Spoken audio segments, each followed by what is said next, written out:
अस्सलाम वालेकुम, आप देख रहे हैं के न्यूज़ HD। मैं हूं हारिस अली शाह किलानी और मैं हूँ किरण खान। चलते हैं आज की अहम खबरों की तरफ।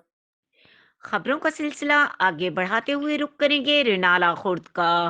रेनाला खुर्द अल खिदमत वेलफेयर काउंसिल की जानिब से सैलाब मुतासरीन की इमदाद के लिए सर्दी के इस मौसम में गर्म कपड़े, जॉगर, बूट, जैकेट, रजाइयाँ, गद्दे, लेडीज कपड़े गर्म 2023 नए साल के पहले ही दिन उनकी इमदाद के लिए जमा किया गया है और आज सामान ट्रक में लोड करके भेजा जाएगा। मजीद अहवाल बता रहे हैं हमारे नुमाइंदे सज्जाद खालिक लखवी। सर्दी और धुंध के इस मौसम में सैलाब मुतासरीन की अमदाद के लिए गर्म कपड़े, जोगर बूट, जुलाबे, रुमाल, कोट, जैकेट वगैरह का अहतमाम किया गया है। नए साल में 2023 में अल खिदमत वेलफेयर काउंसिल की खुसूसी कावड़ से ट्रक ले जा रहे हैं। मजीद जानते हैं। बात है वो जारी व सारी है।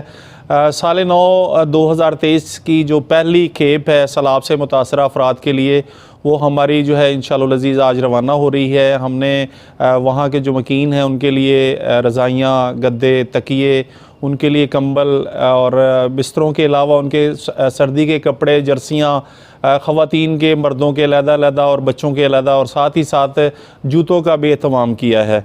अल खिदमत वेलफेयर काउंसिल की तरफ से एक और तोहफ़ा है हमारे सैलाब ज़दगान के लिए, और हमारी कोशिशें जारी हैं। उनके सर्दियों के कपड़े, जूते, ये हम जो कर सकते थे, रज़ाइयाँ वगैरह, वो अरेंज कर दी गई हैं।